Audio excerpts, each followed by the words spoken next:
Whether reason will prevail depends only partly upon us. We must hope and strive for the best.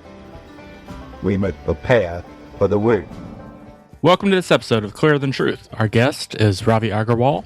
Ravi is the editor-in-chief of Foreign Policy magazine and the host of FP Live. In this conversation, we do a deep dive on the Iran war, what it means for the region, and how it impacts U.S. policy with China, Russia, and Iran.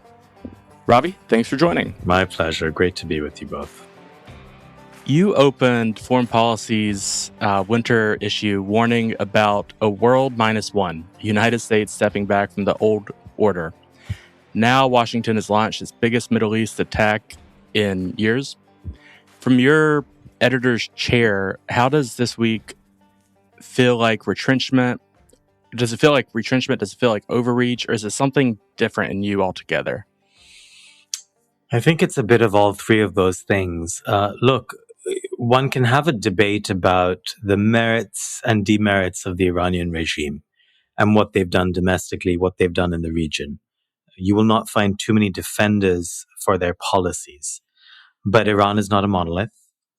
There is the leadership and then the people are suffering this week.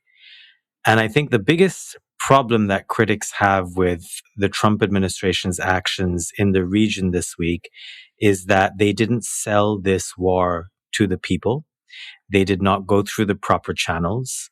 It was not authorized by Congress. They did not discuss it openly with the world.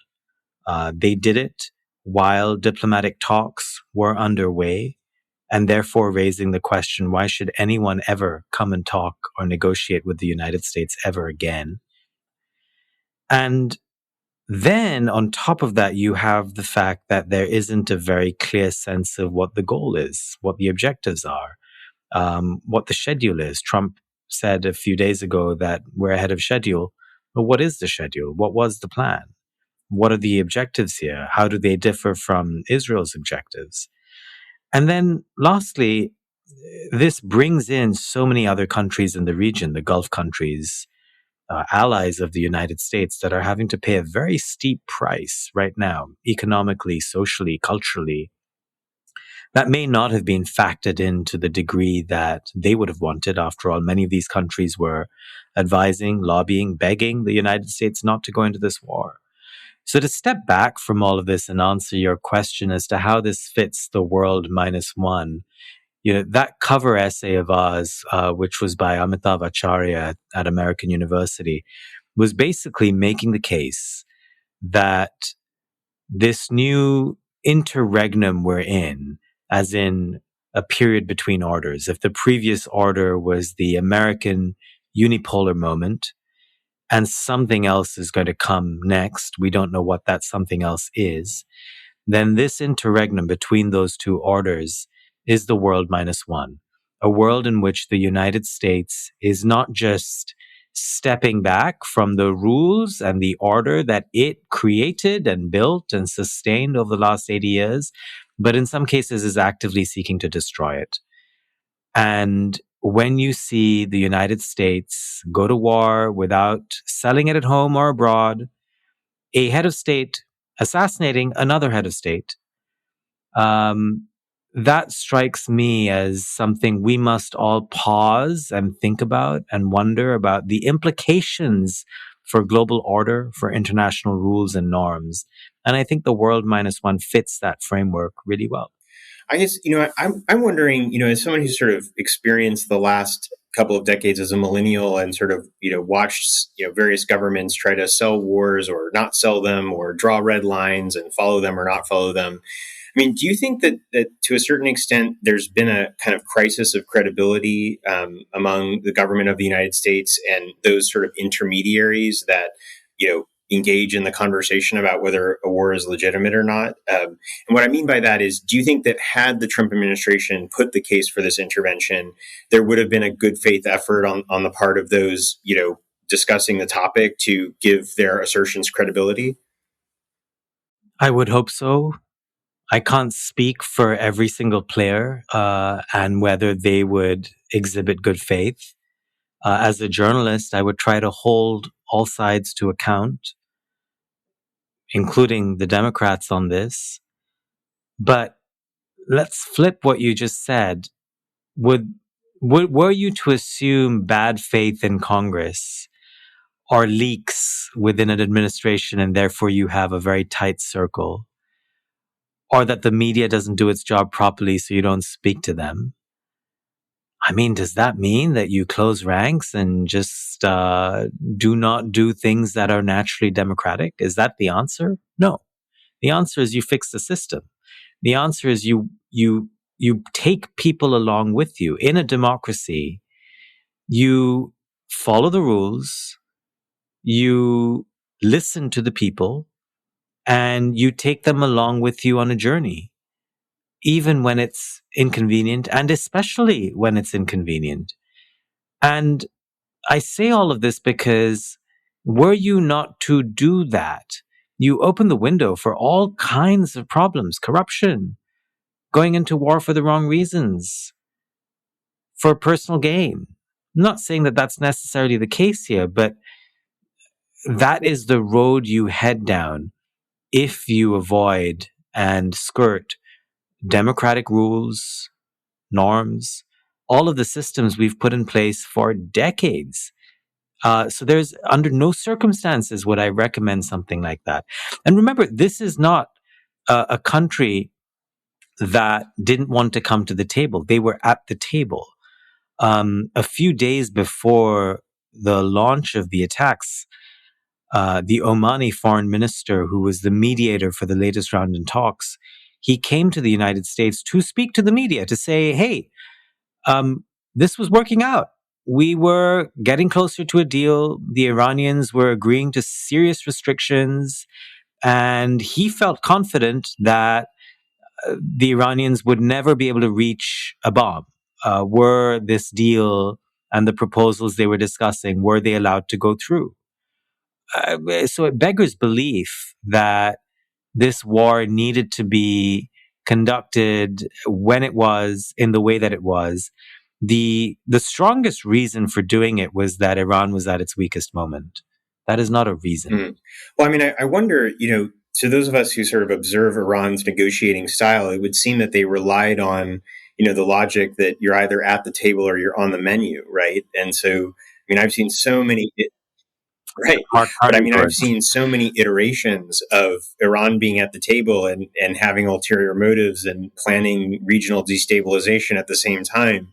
That do you think that perhaps, one silver lining might be that, you can no longer engage in that degree of duplicity with the United States and expect it to be kind of a never-ending tab that you never have to pay. I'm reaching here for a silver lining, but I mean, I think you would agree with me. There's a great deal of duplicity on Iran's part that we've watched for the last couple of decades, and it just strikes me that it had reached a fever pitch. Yeah, I mean, it's not for me to defend the Iranians. I've had some very tough conversations with Iranian leaders on my show, FP Live. I had Javad Zarif on last year. And there's this long, like 15-minute long section where I keep pushing him and I say, can you name one good thing that's come out of your regional policy? Like you've spent all decades of effort on this nuclear program, and the Iranian people are hurting. Like, at what point are you going to say none of this is worth it? What are you gaining out of it? And now, of course, so much of the senior leadership is dead. So I take your point.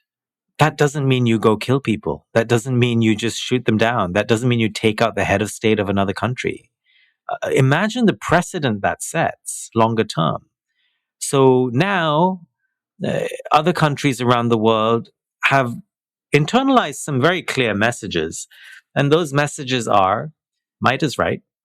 If we can build enough weaponry and firepower and defense, then we can just take out people that we don't like, essentially. Or we can claim that they're duplicitous. We can claim that they weren't good faith negotiating, all of that stuff. But ultimately, we can take them out. That's one thing. Two, this makes it more clear to every country on earth that if you have nuclear weapons, then people can't come for you. So if you're Kim Jong-un, you're good.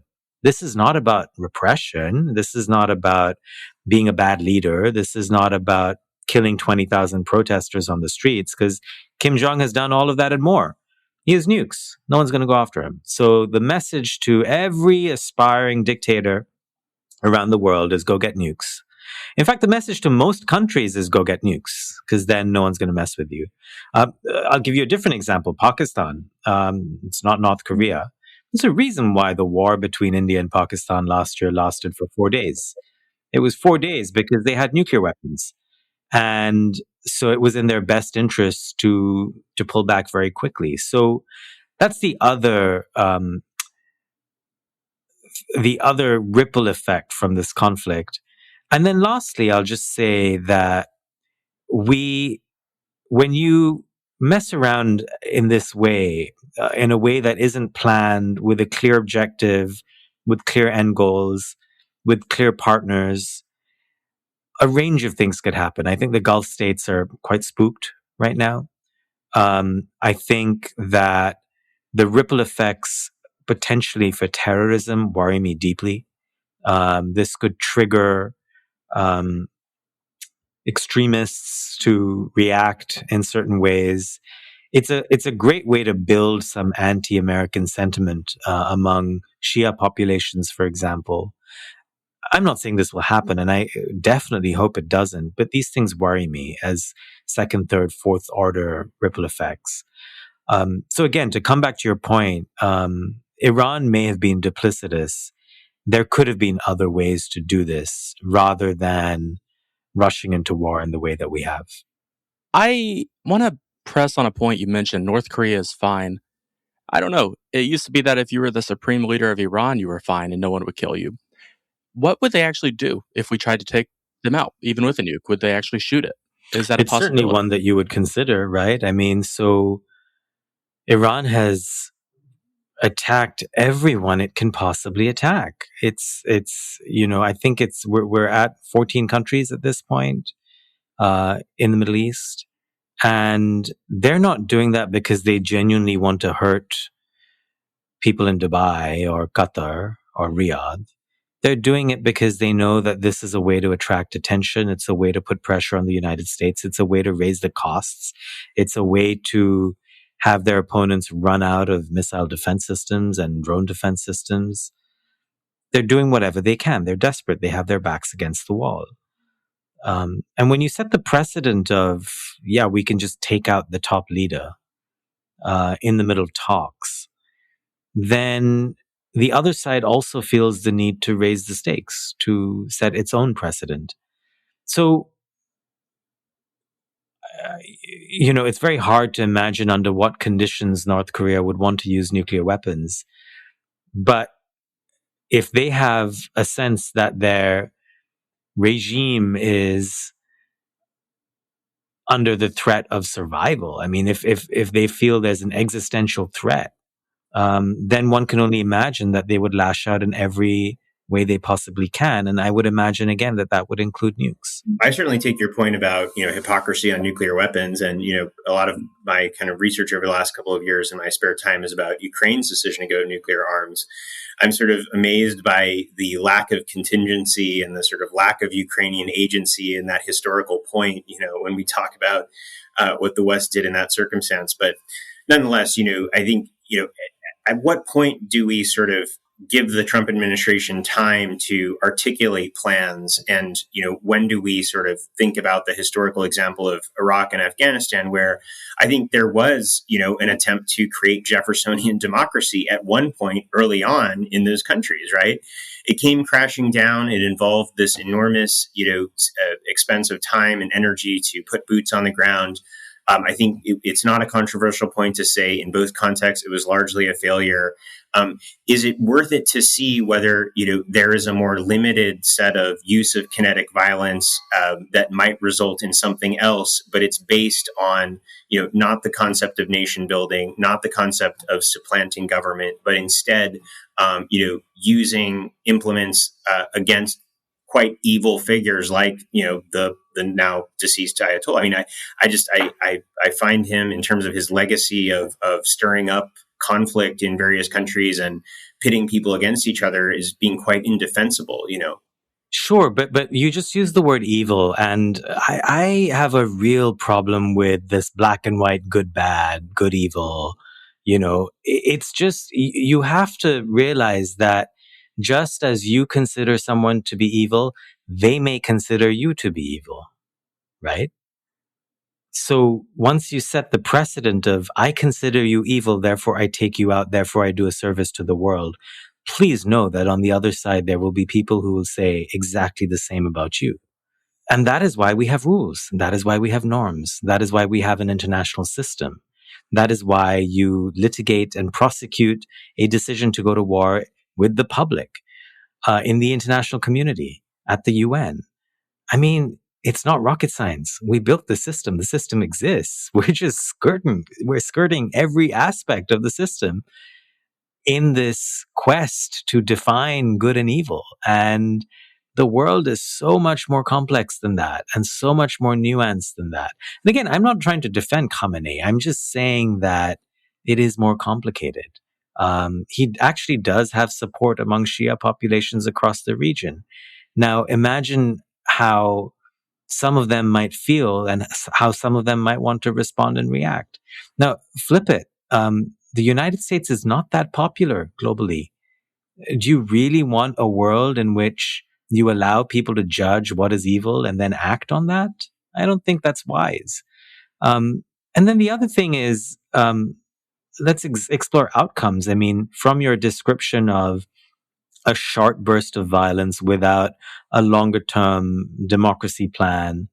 So Venezuela, for example, I think the jury's still very much out on what Venezuela is going to look like. Delcy Rodriguez may be not that different from Maduro in terms of what it means for the Venezuelan people.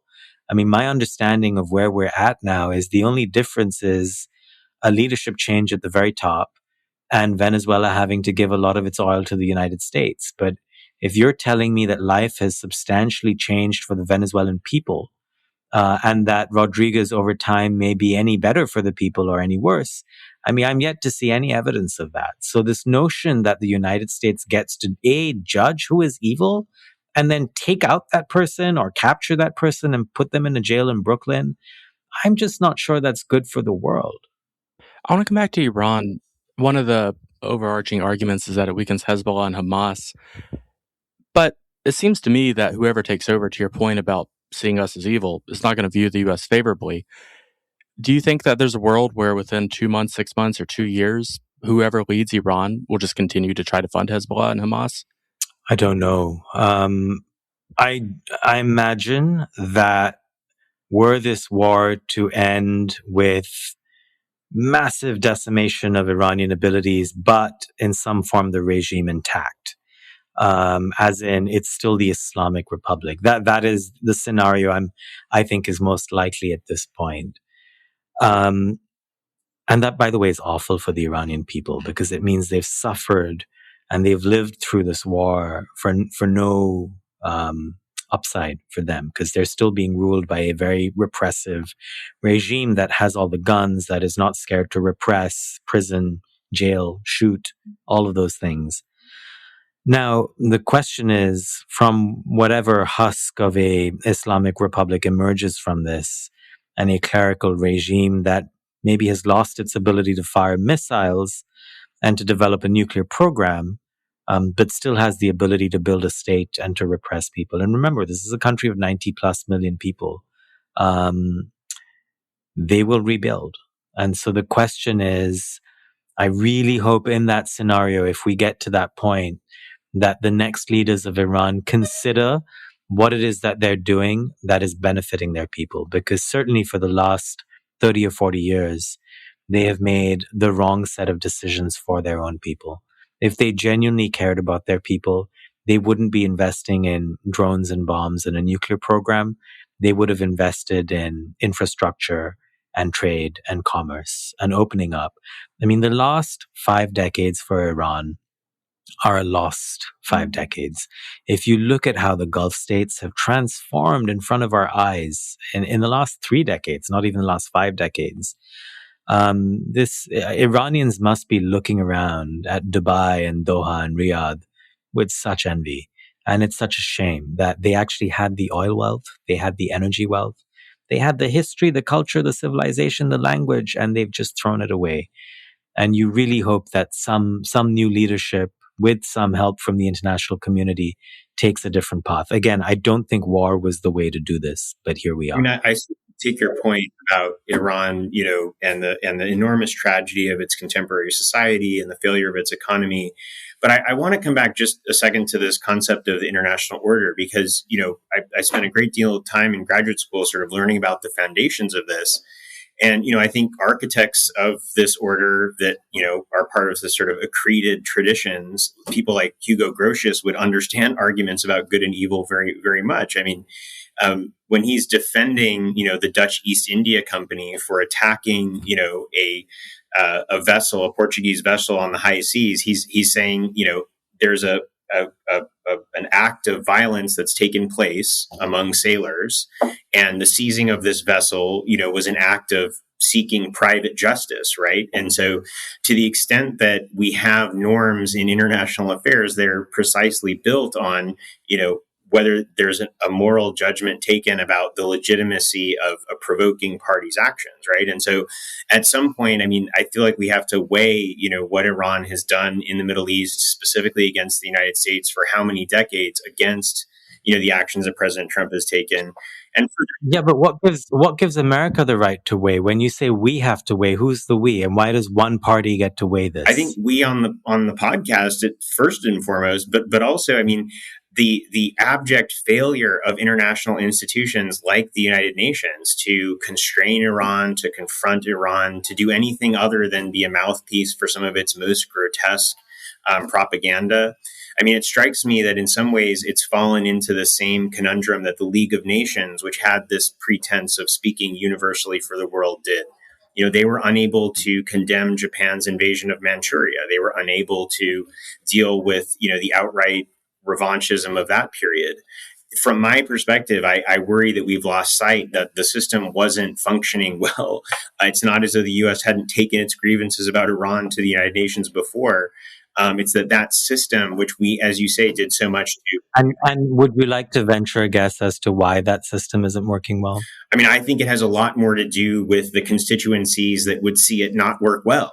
I don't put the blame on the United States, which has paid enormous sums, which has given it parts of our land, which is, I mean, the effort that the United States put forward to prop up the United Nations is I think often underappreciated. And how the fora has responded to our support is I think very concerning. I mean, you were in the Trump administration. Doesn't the Trump administration see the UN with some contempt? Well, I wouldn't venture for how the entirety of the administration views the Trump administration, but I'll give you a personal example. I was a Fulbright fellow in Kosovo, and part of my job was to advise the Kosovar government. And, there's a peacekeeping mission in Kosovo that I think most outside observers and Kosovars would say has run its course. Why does UNMIK survive? UNMIK survives because Russia, a constituent of the Security Council, will not allow its budget to be zeroed out because Russia wants to behave as though these folks who have knitted together an independent country out of fearsome ethnic cleansing, who have fought for their own independence, they shouldn't have the legitimacy of a state existing without a peacekeeping mission. And it's that kind of maneuver that pervades the United Nations. But is the answer then to just completely skirt it, to kill it altogether, or is the answer to fix it and reform it and help it? Look, no matter what the problems in a system, and we all know that the United Nations is dysfunctional, and it's been getting worse with each passing year. And the more wars we've had, the more polarized it's become. And I think Ukraine and Gaza specifically in the last few years have in some senses been a nail in the coffin of the UN, especially the UN Security Council. But if anyone could try and fix it, it is the United States. And again, I think the point at which we've reached of one player deciding it does not need to follow rules, one player deciding that it is judge, jury, and executioner is troubling. And I mean, I don't care who the players are. We could be talking about China deciding to be judge, jury, and executioner for Taiwan or Mongolia. I would find it equally troubling in every instance. what matters to me is a system that has rules, that has laws. When those laws and rules don't function very well, we all put our shoulder to the wheel and we try to fix those laws and systems. We work within the system to fix the system. We don't blow up the system, because when you blow up the system and you create a world in which might is right, then that's jungle law. I mean, then why are we having a discussion on a podcast? We may as well fight it out with swords and shields, right? I mean, that's not a world any of us want. No, but I want to come back to the current conflict in two frames. One, how does this war end? When does it end? And will we have troops on the ground in a serious manner? And two, what does this mean for our relationship with China, and what does it mean for Russia? Those are the things that are top of mind for me. So I guess with the first question, I don't think anyone knows, and I would be surprised if you had no one knows. But how long do you think the current conflict goes on, and will we have serious levels of troops on the ground? So I think to really enact regime change, to get rid of this regime, you need boots on the ground. I'm not seeing a way to do it other than that. I don't think the Trump administration wants boots on the ground. I think it would end up being bloody, messy, incredibly difficult. And I just don't think the White House has the stomach for that, or the desire for that. So my sense is we're looking at an aerial campaign. Maybe the Israelis go a bit further, but I'm mostly just expecting an aerial campaign. And we know from the history of aerial campaigns, Robert Pape has written a good book on this, they usually don't lead to regime change. And in this case, I think it's quite unlikely that it would. So with those assumptions in mind, I think the next couple of weeks, a lot depends on the missile math, whether Israel and the United States can take out more of Iran's missile launchers, drone launchers, before they run out of defensive interceptors. I suspect that will be the case, although Iran could easily be saving up some to create mischief later, which of course would be awful for any of the countries in the region. And that is why Iran is lashing out in every direction to create unpredictability. But I think the good money is probably on this lasting 2 or 3 more weeks.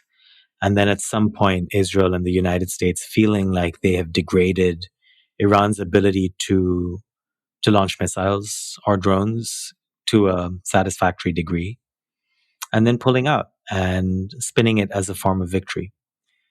And what that means then is that some sort of husk of the regime, of the clerical military establishment, takes over and looks towards the future of rebuilding.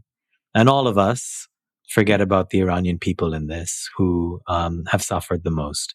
That, to me, strikes me currently on current trajectory as of the 6th of March as the most likely scenario. During a rebuild, is there a world where it could basically turn into an Iraq type situation? I know the religious elements are different, but could this turn into a thing where there's a civil war, violence, and the U.S. has to reassert itself? Or do you think that that's less likely than Iraq? I think it's less likely than Iraq, but it's not unlikely. With the arming of the Kurds, there's every possibility of a lot of instability in the Kurdish regions. There is every possibility that there could be a popular uprising in Iran, and that could be bloody. It's unpredictable. Again, war is unpredictable. This form of warfare, which is mostly just aerial bombing, that, the United States and Israel has called precision bombing, but really, I mean, there's been a lot of civilian loss of life, and especially that girls' school with 150 plus young girls being murdered. That is just awful, has not got anywhere near as much media coverage as it should have. And stories like those, I think, will accumulate over time. And that is the awful fallout of a war that I think is a war of choice and didn't need to happen in this way. I want to zoom out for just a second. Because, I mean, I think like, right before this, everyone was sort of talking about the fallout, of the Supreme Court deciding that President Trump's use of the IEPA statute was not permissible. And so, much of his tariff agenda was sort of hanging in the balance. I just want to sort of offer a broader point that, it seems to me that to the extent the Trump administration has made recourse to violence, it's often after sort of using these elements of economic coercion, which I think received like an equal level of opprobrium. And so I wonder, do you think that there might have been any sort of linkage between that decision? One of the countries targeted, by the way, had been Iran. The administration had promised to implement not just normal tariffs, but secondary tariffs a la Russia on Iran. And then, all of a sudden, there was doubt cast upon the feasibility of that. And so then we have this, kinetic action. Do you think that there's a linkage there, or is it sort of, are both sort of worthy of skepticism, or how would you feel about that? I mean, I feel like you might know this one better than I would, but I will say that yes, the Supreme Court ruling was a setback. I don't think that's the reason why they went to war. I imagine maybe it's some subliminal factor, but look, at some level, Israel has always wanted to do this. At least Bibi Netanyahu has. And the United States would have had to go in if Israel did. And I think many in the United States wanted to do it anyway. So at some point, I imagine these players have gotten to the point that they wanted to get to. Were they genuinely interested in going down the sanctions route targeted at Iran? There is a way to do that. It's through Congress. They could put in place a very tough Iran sanctions package. They have the House, they have the Senate, they can pass these things. I think they just didn't want to do the work on it. And I think they knew that this was an option, and they took the option that, frankly, was the easiest option for them to take politically. Unpopular as it is, but it is the least work. You just go to war. I want to, while we still have you, talk about Russia and China. Did Trump use, in your analysis, was the impacts on Russia and China part of Trump's calculus in taking this action? And what does this mean for our relationship specifically for both of them? Okay, so I can claim to zero insight into how Trump actually thinks, but what I can tell you is what the actual effects might look like. So for Russia, immediately, Brent crude now as it nears $90 a barrel, this is great for Russia. They are able to sell oil at a higher rate than before, number one. Number two, I don't know if you've seen this, but India, the big part of the US-India trade deal was that India would stop buying Russian oil. India just got a 30-day exemption to buy Russian oil. So that means India is back online for Russia, which is great for Moscow. They're going to just sell a lot more oil in the next 30 days, and maybe beyond that if this war lasts for a long time. So Russia's the immediate financial beneficiary. And then, of course, second order, as not just the United States, but the world faces a shortage of interceptors and Patriot missiles. That's going to be bad for Ukraine. There's less on the market for it to purchase. So from several fronts, as the world is distracted in the Middle East, I think that gives Russia a little bit more breathing room to do what it wants to do, to take a little bit more territory, to exert more pressure on Ukraine. And as Trump emerges from this, perhaps more desperate for a deal, to get him to exert more pressure on Ukraine. I think for China, some of the similar things apply. The rise in energy prices should not affect them too much. They can afford it. Longer term, China's an electro state, not a petro state, so I don't think they'd care that much. I think China is happy to see the United States distracted in the Middle East yet again. And I think in as much as China has designs on Taiwan, watching the United States use up all of its interceptors, and to have this public airing out of data on the capacity to rebuild and all of that, I think the Chinese are very closely observing, and it gives them a little bit more intelligence about what an attack on Taiwan would entail and how quickly the United States might run out of interceptors. I mean, you've all seen the data from war games. Most war games show that where the United States falls short on defending Taiwan is running out of interceptors. So that's something that China would care about a lot. And then lastly, if there isn't much of a global hue and cry or outrage over the fact that one head of state took out another head of state, you've got to imagine that for Vladimir Putin and Xi Jinping, that is a sign that, yeah, were you to try this in your backyard or somewhere else, is the United States really going to come and say, hey, you're not allowed to do this, or hey, that goes against the rules, or hey, I'm going to take you to the UN? Nah, none of that's going to happen. And by the way, one last thing on rules. I would have loved to have seen Khamenei at a war crimes tribunal. That's not going to happen now. Most Iranians would have loved to have seen a legal comeuppance for him.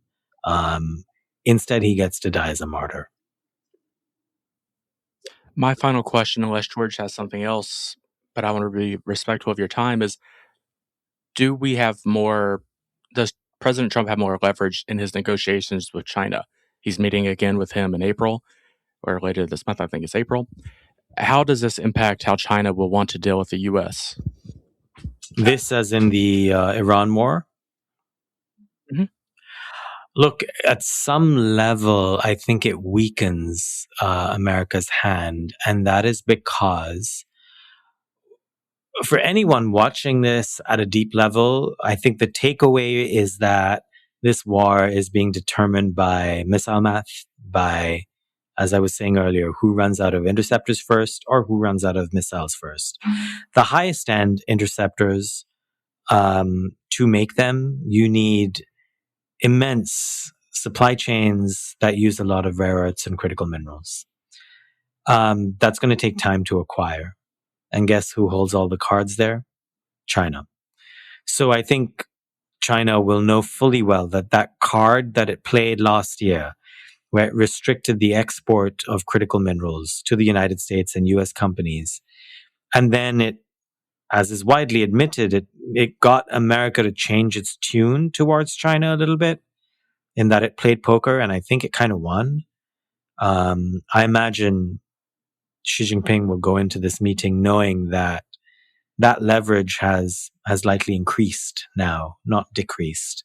Because as Trump holds meetings and talks about the need to dramatically ramp up defense expenditure, that's going to include a critical minerals component. And for all that's going on with Pax Silica and other moves to ramp up the supply chain prominence for the United States on critical minerals, it's going to take time. Okay. Well, Ravi, thank you for the analysis. Thank you for the willingness to engage in a spirited debate. By far one of the more enlightening and fun conversations I've had in the last several months. And it reminds me of the conversation I had at George's house on Saturday. So thank you for that. For our listeners, they can, of course, continue to follow your work, Foreign Policy. But thanks again for joining us, and we'll see what unfolds. My pleasure. Thanks for a great debate. And even where we disagree, it's so nice to do this in a respectful, detailed manner. I think this is so important for people to have better insights and also for democracy.